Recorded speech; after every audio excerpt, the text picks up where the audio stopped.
Welcome to LSS tutorial. Kolkata বিশ্ববিদ্যালয়ের ইতিহাস অনার্সের সকল স্টুডেন্টদেরকে এলএসএস টিউটোরিয়াল চ্যানেলে স্বাগত জানাই। তোমাদের আজকের ভিডিওটা সেমিস্টার 3 এর স্টুডেন্টদের জন্য। তোমাদের সেমিস্টার 3 এর যে ডিএসসিসি 4 এর পেপারটি রয়েছে, সেই পেপারের একটি গুরুত্বপূর্ণ 20 মার্কসের প্রশ্নের অ্যান্সার ভিডিওর মাধ্যমে শেয়ার করে দেবো। ঠিক আছে? যে প্রশ্নের অ্যান্সারটি শেয়ার করব তোমাদের আসন্ন সেমিস্টারের জন্য খুবই ইম্পর্ট্যান্ট প্রশ্ন। ঠিক আছে? আমি অলরেডি প্রশ্নটি কিন্তু সাজেশানে দিয়েছি এবং এই পেপারের ফুল সাজেশনও অলরেডি পোস্ট করে দিয়েছি। যারা এখনও চেক আউট করনি অবশ্যই চেক আউট করে নাও। এবং আমি CC3 পেপারেরও কিন্তু সাজেশান পোস্ট করে দিয়েছি, সাদা কিছু অ্যান্সারও আমি পোস্ট করেছি যাতে তোমাদের সুবিধা হয়। ঠিক আছে? তোমরা অনেকেই কমেন্টস করে বলছিলে যে এই প্রশ্নের অ্যান্সারটি শেয়ার করে দিলে ভালো হয়, তাই তোমাদের অনুরোধে আমি এই প্রশ্নের অ্যান্সারটি আজকে ভিডিওর মাধ্যমে শেয়ার করে দেবো। তাহলে আর বেশি দেরি করছি না, সরাসরি আমি মূল ভিডিওতে আসছি।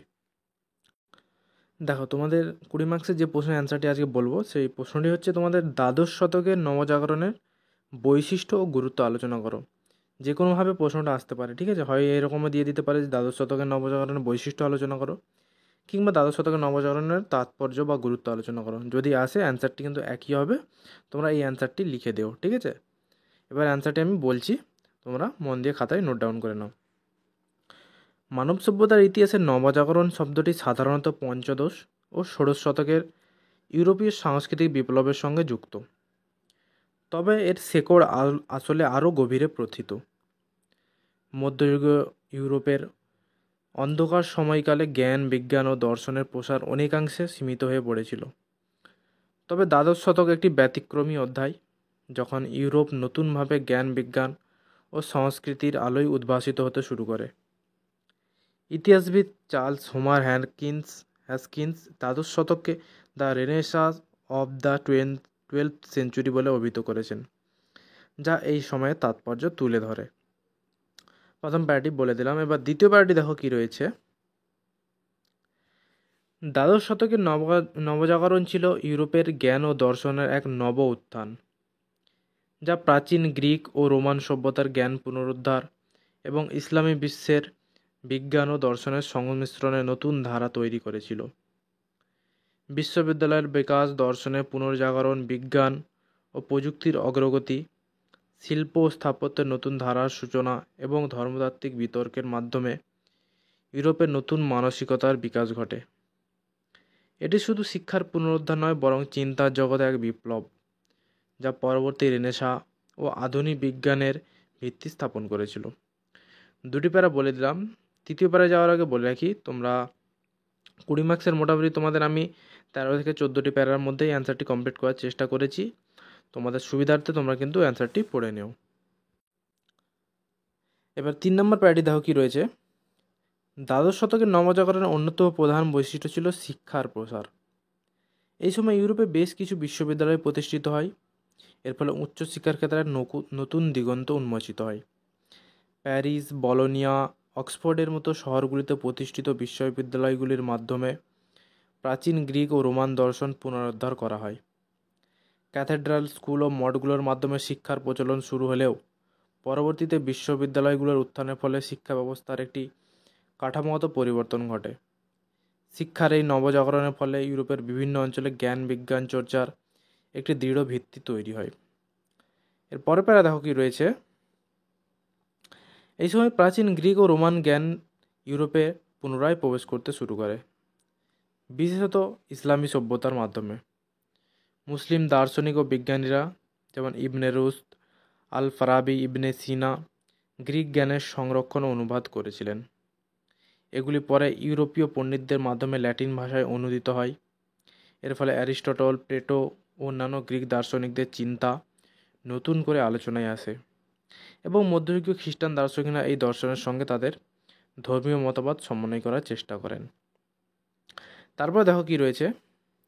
দর্শনের ক্ষেত্রে দ্বাদশ শতকের নবজাগরণ এক গুরুত্বপূর্ণ পরিবর্তন আনে। খ্রিস্টান ধর্মতত্ত্ব ও যুক্তিবাদের সংমিশ্রণ ঘটিয়ে থমাস অ্যাকুইনাস, আনসেলমের মতো দার্শনিকেরা নতুন চিন্তাধারার বিকাশ ঘটান। বিশেষ করে যুক্তি নির্ভর ধর্মতত্ত্ব জনপ্রিয় হয়ে ওঠে, যা বিশ্বাস ও যুক্তির মধ্যে সমন্বয় সাধন করার চেষ্টা করত। অ্যারিস্টটলের যুক্তিনির্ভর দর্শনের প্রতি আগ্রহ বৃদ্ধি পাওয়ায় খ্রিস্টান ধর্মতাত্ত্বিকরা নিজেদের মতবাদ ব্যাখ্যা করার জন্য যুক্তির উপর গুরুত্ব দিতে শুরু করেন। তারপর দেখো কি রয়েছে। দ্বাদশ শতকের নবজাগরণ বিজ্ঞান ও গণিতের ক্ষেত্রেও গুরুত্বপূর্ণ ভূমিকা রাখে। জ্যোতির্বিজ্ঞান, চিকিৎসাবিজ্ঞান, পদার্থবিদ্যার উন্নতি ঘটে। ইসলামী সভ্যতা থেকে সংক্রমিত গণিত ও বিজ্ঞানের নতুন গবেষণা ইউরোপে ছড়িয়ে পড়ে, বিশেষত আরবি থেকে ল্যাটিন ভাষায় অনুদিত বইগুলোর মাধ্যমে। আল খোয়ারিজমের আলজেব্রা ও ইবনে সিনার চিকিৎসাশাস্ত্রের গ্রন্থগুলো ইউরোপের বিশ্ববিদ্যালয়গুলিতে পাঠ্য হিসেবে অন্তর্ভুক্ত হয়, যা বিজ্ঞান চর্চার একটি দৃঢ় ভিত্তি গড়ে তোলে। তারপরে দেখো, স্থাপত্য শিল্পে এই নবজাগরণের প্রভাব স্পষ্ট ছিল। এই সময় রোমানেস্ক ও গথিক স্থাপত্যশৈলীর বিকাশ ঘটে, যা পরবর্তীতে ইউরোপীয় স্থাপত্যের একটি গুরুত্বপূর্ণ ধারা হয়ে ওঠে। বিশেষ করে ক্যাথেড্রাল নির্মাণে নতুন ধরনের নির্মাণশৈলী দেখা যায়, যেখানে উঁচু চূড়া, বিশাল জানালা ও মোজাইক ডিজাইন ব্যবহৃত হতো। গথিক স্থাপত্যশৈলী পরবর্তী শতাব্দীগুলিতে ইউরোপীয় শিল্পের অন্যতম প্রধান বৈশিষ্ট্য পরিণত হয়।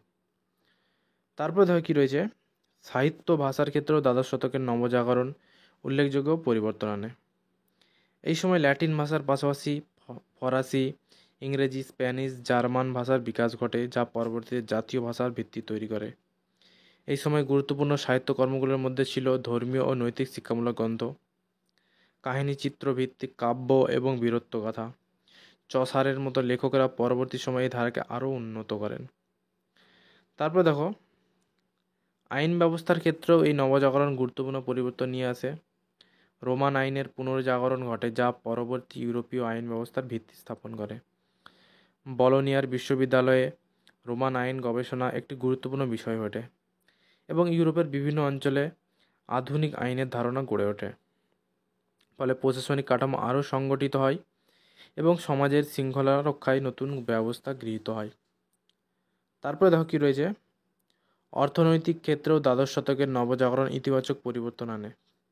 কৃষিক্ষেত্রে প্রযুক্তিগত উন্নয়ন, নতুন বাণিজ্য পথের বিকাশ এবং শহরগুলোর উন্নতির ফলে ইউরোপীয় অর্থনীতি নতুন দিশা পায়। বাজার ব্যবস্থার প্রসার ঘটে, যা ইউরোপীয় সমাজের আর্থিক কাঠামোকে শক্তিশালী করে। ধর্মীয় চিন্তাধারায় এই নবজাগরণ গুরুত্বপূর্ণ পরিবর্তন আনে। গির্জার শক্তি বৃদ্ধি পেলেও শিক্ষিত সমাজ গির্জার কর্তৃত্ব নিয়ে প্রশ্ন তুলতে শুরু করে। ফলে নতুন ধরনের ধর্মীয় দর্শন ও আন্দোলন দেখা যায়। ক্রুসেডের ফলে ইউরোপ ও মধ্যপ্রাচ্যের সংস্কৃতির বিনিময় ঘটে, যা ইউরোপীয় ধর্মীয় ভাবধারাকে আরও সমৃদ্ধ করে। এখানে ক্রুসেড বানানটা একটু মিস্টেক হয়ে গেছে, তোমরা ঠিক করে নিও, ঠিক আছে। তারপরে দেখো কি রয়েছে, দ্বাদশ শতকের নবজাগরণ নারীদের শিক্ষার ক্ষেত্রেও পরিবর্তন আনে। যদিও নারীদের শিক্ষার সুযোগ সীমিত ছিল, তবুও কিছু নারী পণ্ডিত ও লেখিকা এই সময় আত্মপ্রকাশ করেন। হিল্ডেগার্ড অফ বিঙ্গেনের মতো নারী পণ্ডিতরা ধর্মতত্ত্ব, চিকিৎসাবিজ্ঞান ও সঙ্গীত নিয়ে গবেষণা করেন। এই নবজাগরণের আরেকটি গুরুত্বপূর্ণ দিক ছিল জ্ঞান চর্চার কেন্দ্র হিসেবে ইসলামী বিশ্ব ও বাইজেন্টাইন সাম্রাজ্যের ভূমিকা। ক্রুসেড এবং বাণিজ্যের মাধ্যমে ইউরোপীয়রা আরব ও গ্রিক পণ্ডিতদের জ্ঞানের সঙ্গে পরিচিত হয়, যা ইউরোপীয় পুনর্জাগরণের ভিত্তি গড়ে তোলে। তারপরে দেখো, দ্বাদশ শতকের নবজাগরণের ফলে নতুন ধরনের রাজনৈতিক কাঠামো গড়ে ওঠে। সামন্ততান্ত্রিক শাসনব্যবস্থা কিছুটা দুর্বল হতে শুরু করে এবং কেন্দ্রীভূত রাজতন্ত্রের বিকাশ ঘটে। ফ্রান্স ও ইংল্যান্ডের শক্তিশালী রাজশক্তির উত্থান এই সময়েরই প্রতিফলন। এই নবজাগরণ ইউরোপের মানসিকতা পরিবর্তন করে। মানুষ কুসংস্কারের পরিবর্তে যুক্তি নির্ভর চিন্তাভাবনায় মনোনিবেশ করতে শুরু করে। ফলে মানবিক ও বৈজ্ঞানিক চেতনা বিকশিত হয়, যা পরবর্তী রেনেসাঁর পথ প্রশস্ত করে। তারপর দেখো কি রয়েছে, দ্বাদশ শতকের নবজাগরণ ইউরোপের ইতিহাসে গুরুত্বপূর্ণ মোড় এনে দিয়েছিল। এটি কেবল শিক্ষার বিকাশ নয়, বরং এক নতুন বৌদ্ধিক ও সাংস্কৃতিক বিপ্লব, যা আধুনিক বিশ্বকে প্রস্তুত করেছিল। প্রাচীন জ্ঞানের পুনর্জাগরণ, বিজ্ঞান ও দর্শনের নতুন ভিত্তি স্থাপন, আইন ও অর্থনীতির উন্নয়ন এবং ধর্মীয় ভাবধারা পরিবর্তনের মাধ্যমে এই নবজাগরণ মধ্যযুগের অন্ধকার যুগের অবসান ঘটে এক নতুন সভ্যতার দ্বার উন্মোচন করেছিল। এটি শুধু মধ্যযুগীয় ইউরোপকেই নয় বদলে দেয়নি, বরং বিশ্ব ইতিহাসে এক স্থায়ী প্রভাব রেখে গেছে।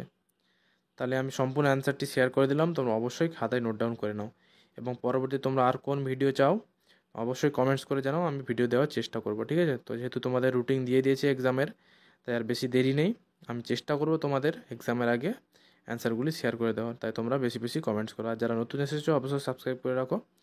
দেখা হচ্ছে তোমাদের সাথে পরবর্তী কোনো ভিডিওতে।